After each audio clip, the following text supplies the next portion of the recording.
What's going on, gang? Welcome back to the Therapeutic Edge. Welcome to the end of things I've added to my collection week. It's just the way it worked out. On the table in front of us today is something not new from the folks at Benchmade. This is the 737 Aileron, right? Designed for flight decks. It's designed by a guy named Steve Tarani, which is very cool. If you look him up, you'll find a Benchmade video where they're talking about how he's a knife fighter, I guess. He used to work for the CIA. I don't know. Don't come after me, Steve. I don't know. None of that matters to me. No. What matters to me is that this is another discontinued and yet really interesting Benchmade. And I went and grabbed a few of my others. Now, you know, this is Benchmade today. This is the Bug Out. Perfectly excellent knife, but, it just isn't things like the Onslaught or the Loco, right? It just isn't these. It isn't cool and weird stuff like the 111 H2O. And it certainly isn't the Bedlam, right? I mean, no, you're running out of room. Let's move that up to the very top. I love this. Don't get me wrong. You know, this, the Bug Out, and the grip, these are excellent knives. They just are.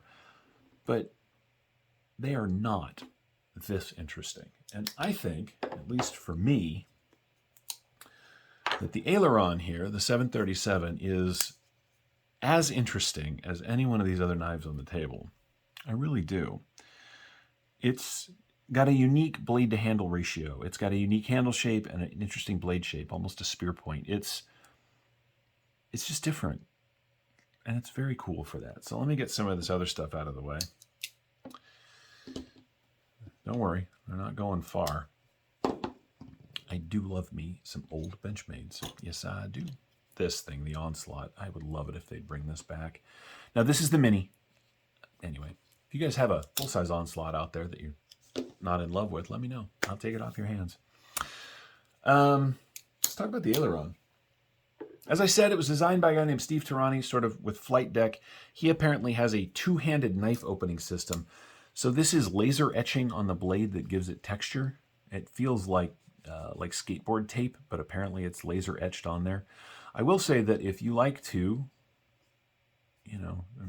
carry your knife and open it with two hands, even with gloves on, that's going to work every time. It also means that you can roll this thing out from anywhere on the blade, which is a really nice feature. It's never slippery. Is it funky?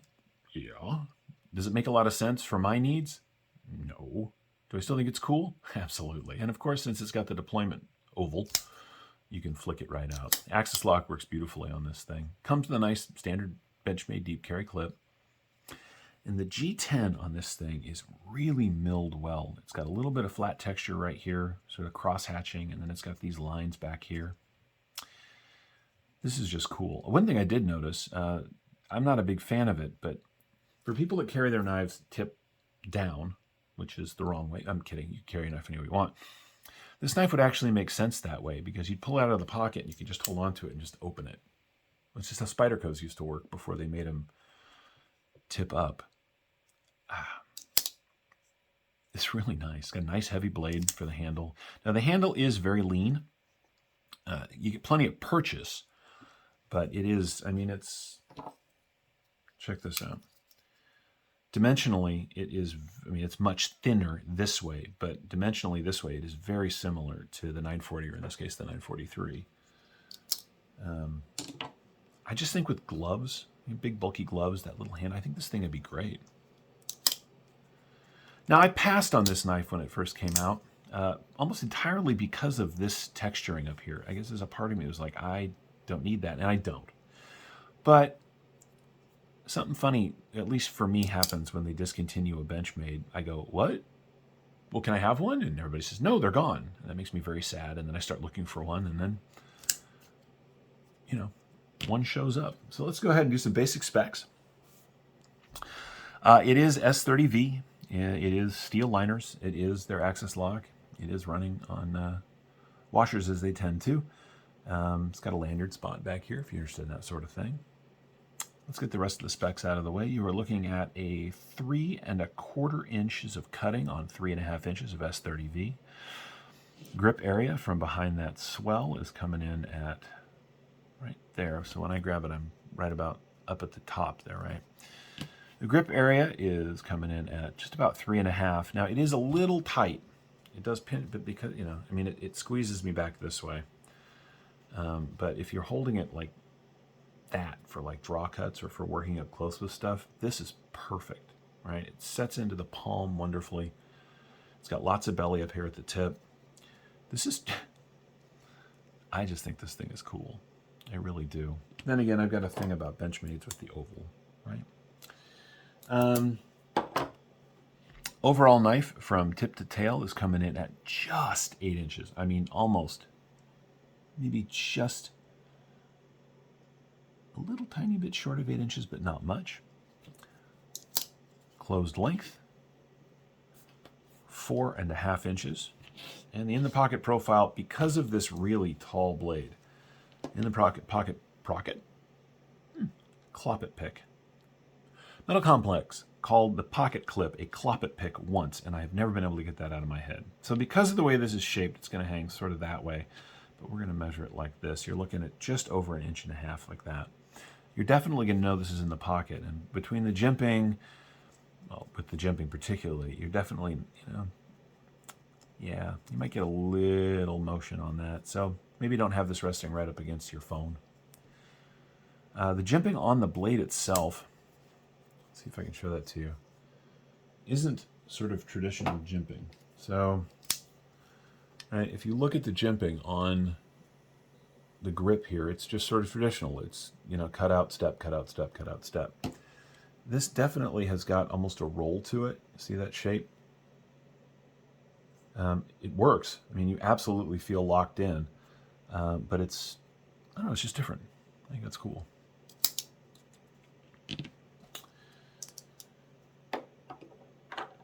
Old Benchmades, this thing is cool, man. The 111 H2O. You know, Benchmade can do whatever they want. And I wish they would. Every once in a while, they get a wild hair and they do something really funky. And they don't sell as well as they'd like, and they stop, and I get that. But, I mean, this thing is cool. I love the blade on this knife. I do. In fact, one of the reasons I love it so much is because I love the way the blade looks on the 111 H2O here. And they're very similar, right? Wide, tall blades come down to a relatively nice and slicey edge. Relatively lean handles. I don't know, just cool. So this is the Aileron, a new addition to my collection. If you've made it here to Friday, and I got to share some of my other fun older Benchmades with you, just because I think it's cool. You know, it's interesting. A couple of years ago, I was all about the newest and the brightest and the biggest and the most titaniumist and all sorts of things, and yet somewhere along the line, I have just, between this and my sort of growing Todd Begg collection, this is just where my head's at lately. It does make it a bit of a drag because I do want to bring you guys the newest and the shiniest and the most recentest from all the various companies, but come on. Anyway, the Aileron is cool. Will they bring it back? Probably not. They may bring back a version at some point. Benchmade does that every once in a while. I really feel like with this thing, if they brought it back and got rid of, you know, modified it a little bit, made it a little less specific to the designer's needs, which would be a bummer for him, but probably better for us. Between the blade shape and the handle shape, I feel like this thing would absolutely sell, and a premium version of this would just be amazing, right? Full tie. I mean, Benchmade doesn't really do that, but how about a gold class version of the 737? Okay, enough of that. Let's weigh it out, just because I'm curious now. It feels pretty light in the hand. It is a little bit blade heavy. You got to come farther forward than is usual, than is more normative, because that's a lot of blade. Let's see how much it weighs. The aileron here comes in at 4.2 ounces, which I think makes it a little bit less than a full-size grip. Yeah, a little less than a full-size grip. What else could we weigh? Yeah, that's enough. Yeah, 4.2, that's not bad. That's not bad for an 8-inch knife. Action is excellent, but then again, I'm an Axis Lock fan, so that's not really saying much. Let's go ahead and, why don't we zero that? 120 thousandths, not bad, or as the case may be, just over 3 millimeters. Relatively thin blade stock. Where does the grip come in? So slightly thicker blade stock than the grip. Just ever so slightly thicker. If you like this, with this sort of shape to it, right? It's different, but not, I don't know how to explain it. They both feel locked in the same way. And you guys will notice that the grip I have is the sheep's foot. Right? Even that I can't do the normal one. Don't get me wrong, I really like the normal grip, but this sheep's foot just speaks to me. So, yeah, that is the 737 Aileron, a sadly discontinued bit of cool from the folks at Benchmade, and a new part of my Benchmade collection, which is, I think, about 18 knives deep now. Maybe I'll break them all out one of these days and share the whole thing. Ooh. Yeah, okay, we'll do that. Not this week. Next week, I've got new stuff coming. I've got something new from Jason Grant. I've got a couple of cool Bestecs. I've got a cool Spyderco that Women Carry Knives picked up that I'm looking forward to sharing. I hope you've enjoyed this look. I hope you've enjoyed this week of knives that you probably can't find. But I hope you do if you want one. I'll post a link to my knife guy in the description. His name is Chris, and he has a real ability.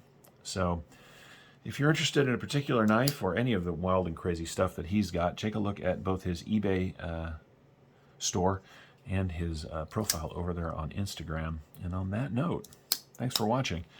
We'll see you next week with some new stuff. Thank you so much for your time. Take care.